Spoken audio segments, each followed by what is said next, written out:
Bonjour Ronnie, donc nous voici ensemble. Bonjour Michael. Pour la Haftarah de Kedoshim. Alors elle commence... Dans le livre de Yecheskel. Livre de Yecheskel, oui.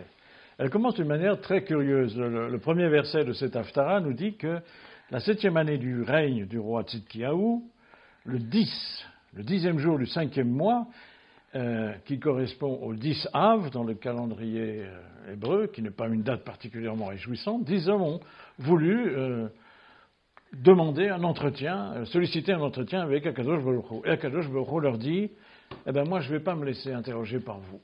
Donc on a un moment où la présence divine, elle est là, elle pourrait se révéler, et elle refuse le contact avec les hommes.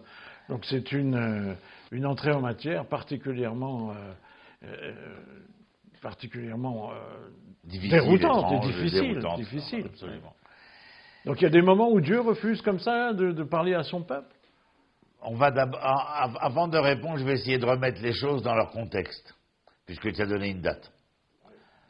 Yecheskel, en moins 597, la première venue de Nabuchodonosor, on dirait l'oligarchie judéenne, y compris le prophète, sont déportés vers Babylone. L'événement dont il est question, à ce moment-là, est un événement qui se déroule à Babel. Maintenant, cet événement qui se déroule à Babel a lieu au mois de Av, mais nous ne savons encore rien parce que nous sommes, à ce moment-là, la 7e année, nous sommes à quelques années de la destruction du temple, en moins 586.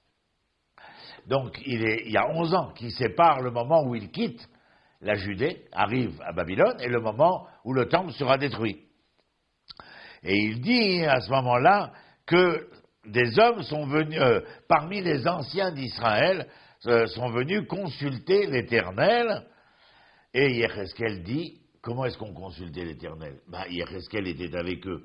Qui vont-ils interroger? Yecheskel, évidemment. Ils vont interroger Yecheskel, c'est ce que le texte nous dit. La question que nous posons, qui sont-ils? Qui sont ces anciens qui sont venus solliciter l'Éternel? Et comme tu l'as bien précisé, au verset 2, ce que nous avons lu, Nahon, c'est que l'Éternel, c'est pour me consulter que vous venez, par ma vie, je ne me laisserai pas consulter par vous, dit l'Éternel. Donc bien entendu, il y a là quelque chose d'absolument étonnant, comme tu l'as précisé. La question, qui sont-ils et pour quelles raisons l'Éternel les rejette de manière si brutale? Dans le Midrash Rabbah, Shirachirim Rabbah, on vient et on nous dit que ces anciens n'étaient autres que les compagnons de Daniel, Hanania, Michaël et Azaria.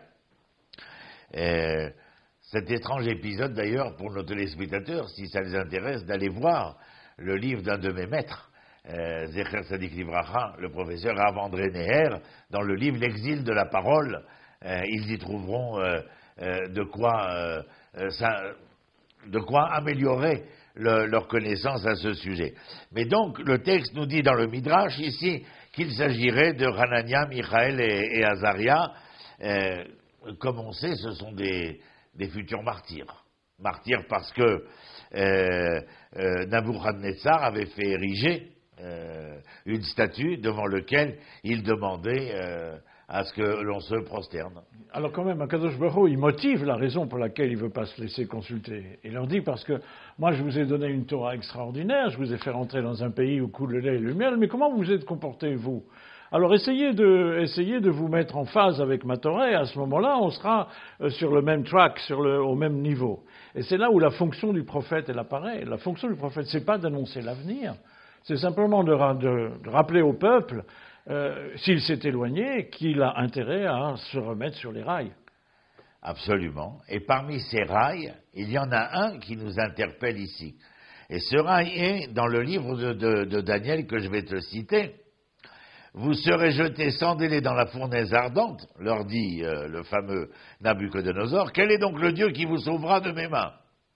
Et Hanania, Michaël et Azaria, avec toute la force de leur foi, auraient répondu, oui certes, Il est un Dieu, celui-là même qui est le nôtre et que nous révérons, qui peut nous sauver. Il nous sauvera de la fournaise ardente et de ta main, ô roi. C'est dans Daniel, comme je l'ai dit, chapitre 3, verset 17. Ben dites donc, il y a quelque chose qui nous interroge, Michael, ici. Vous venez répondre au roi qui est justement en train de vous prévenir que votre condamnation est sans appel, et vous lui dites on se moque bien de ta condamnation, l'Éternel nous sauvera. Pourquoi vous sauverait-il? Mais parce que, on l'entend bien, ici, quand ils sont venus voir Yéhezkel, c'est que nous sommes des hommes de foi. Et donc il devrait nous sauver. Maintenant, c'est moi qui vais te poser la question. Qu'est-ce que tu en penses de cette affirmation-là, qui est leur réponse à Nabuchodonosor? Que dis-tu? Eh bien, que ces 4 représentants du peuple juif, ils ont au cœur, dans leur cœur, ils ont la certitude que si Dieu est capable de punir, Dieu est également capable de se retenir, de retenir la sanction. Il fait planer la sanction sur le peuple. Mais on a un problème là, puisque tu as cité toi-même Yéhezkel, dans ce chapitre 20, qui vient et qui nous dit, ils sont venus me voir. Donc on met Daniel à l'intérieur, on comprend à travers le livre de Daniel ce qui s'est passé dans la rencontre entre Michaël, Azaria, entre les trois, Hanania, Michaël et Azaria avec Yéhezkel, et que nous avons d'une certaine manière ce dialogue qui a été prononcé, et que nous dit Yéhezkel. Ils sont venus me demander. Qu'est-ce qu'ils sont venus demander? Ils disent à Dieu, nous sommes des pécheurs, mais nous sommes quand même ton peuple. Donc aie pitié de nous par ce lien ontologique qui nous relie à toi. Eux, ils ne disent pas qu'ils sont des pécheurs. Ils disent au contraire. Eux, ils disent qu'ils sont des gens qui sont emplis d'une foi inébranlable. Et d'une certaine manière, à mon humble avis, et je partage avec toi, bien entendu, ils sont venus dire à Yéhezkel, est-ce qu'on ne pourrait pas avoir une preuve écrite avant de répondre à Nabuchodonosor que les choses sont ainsi? Oui, mais je crois qu'il faut comprendre. Et là, tu comprends que Yéhezkel, il vient et il dit, l'Éternel m'a dit, je ne vous reçois pas. Ouais, mais il faut comprendre l'angoisse de ces expulsés. Okay. Je veux dire, c'est la première fois que ils n'imaginaient pas que le temple puisse être détruit. Ils n'imaginaient pas à nouveau qu'on puisse partir en Égypte. Donc ils sont pleins d'angoisse. Donc ce qu'ils demandent à Kadosh Baruch Hu, c'est où tu nous amènes, quel est le sens de ce que nous vivons. Et ça, c'est très actuel. Et Dieu refuse. Ouais. Et Dieu refuse. Parce que qu'est-ce qu'il leur à mon humble avis, qu'est-ce qu'il leur demande? Il leur demande ce que la Mishnah dira à propos de l'amour, Ava she'ena kruya bedavar. Un amour qui est indépendant. Je ne t'aime pas parce que je t'aime envers et envers et contre tout. Et d'une certaine manière, parce qu'il faut bien qu'on explique, ce refus de l'Éternel de répondre à leurs sollicitations. Comment est-ce que nous l'avons lu? C'est pour me consulter que vous venez. Par ma vie, je ne me laisserai pas consulter par vous, dit le Seigneur. C'est-à-dire qu'il n'y a pas de réponse. Le prophète a apporté la requête. Qu'est-ce qu'il dit, le prophète? Maître du monde, Hanania, Michaël et Azaria veulent endurer le martyre. Les sauveras-tu ou non? Et que répond Dieu? Non. Ah, tu as raison, Michaël. C'est une question absolument actuelle, contemporaine. Mais elle est contemporaine de toute notre histoire. Mais Dieu, quelque part, il leur répond, écoutez, moi je vous ai donné une loi extraordinaire, respectez cette loi. C'est marqué dans le verset 19, c'est moi qui suis l'Éternel, votre Dieu. Ne suivez pas les instructions de vos pères, ne gardez pas leurs habitudes, ne vous souillez pas par leurs idoles. Suivez mes instructions à moi, observez mes lois et exécutez-les. Donc quelque part, Hachem leur dit, écoutez, le sens de l'histoire, ça me regarde, moi. Vous faites ma Torah, le sens de l'histoire, je m'en charge. Et croyez-moi, je suis capable d'assumer. Il fait appel à leur conscience.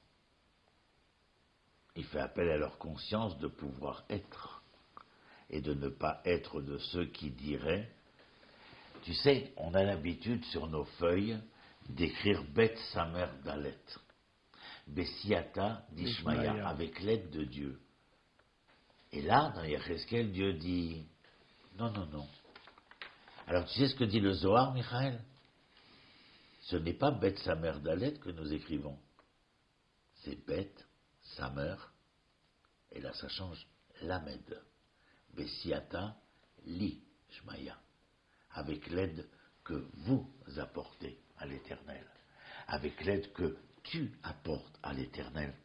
C'est-à-dire que si je vais, et j'abonde dans le sens sur lequel tu te trouvais, alors l'Éternel leur dit, voilà ce que vous avez entre les mains, mais ce que vous avez entre les mains, ce savoir, c'est venir et vous dire que vous avez le pouvoir de cette volonté de prendre conscience et de faire ce qui serait juste au vu et su de votre conscience emplie de foi. La foi dans le sens où nous l'avions vu la dernière fois, fidélité, confiance, vérité. C'est la polysémie du terme Emoun, Amen. Il les interpelle, et je reviens au Midrash pour te dire, et il dit, eh bien qu'il nous sauve ou qu'il ne nous sauve pas, nous sommes prêts au martyr. Évidemment, je les sauverai, dit-il à Yéhezkel, mais ils ne pouvaient pas se dévouer véritablement à ma cause à condition d'un miracle. Combien ça nous interpelle, Michael? La plupart d'entre nous, nous sommes toujours en train de dire Bessiata Dishmaya, Bezrat Hashem, Imirtse Hashem. Mais où est-ce que vous êtes? Est-ce que là, dans ce propos, il n'y a pas une interpellation dans le fait que je vous ai créé? Je vous ai créé pour être quoi? Des pantins? Des marionnettes? Ou des gens qui, porteurs des lois, des commandements, d'un entendement, seraient à même de pouvoir agir, réagir, et pouvoir ne pas venir dire, avec l'aide de Dieu, mais qui vous a dit que Dieu ne vous aidera pas? La question, elle n'est pas vis-à-vis de Dieu. La question, elle est vis-à-vis de vous. Est-ce que vous êtes capable de vous aider, de vous apporter, de vous rapporter à vous-même? Et à ce moment-là, ce sera Bessiata Li Shmaya, l'aide que nous apporterons à l'Éternel.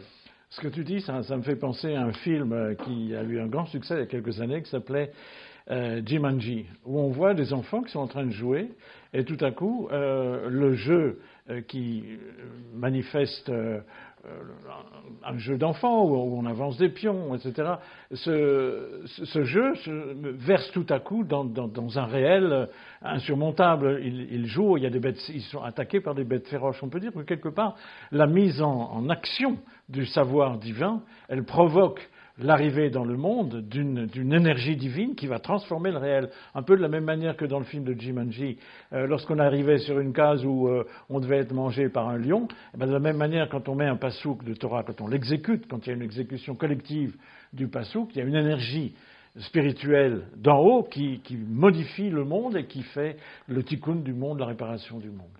Et là, on accomplit notre fonction. Merci. Merci, René.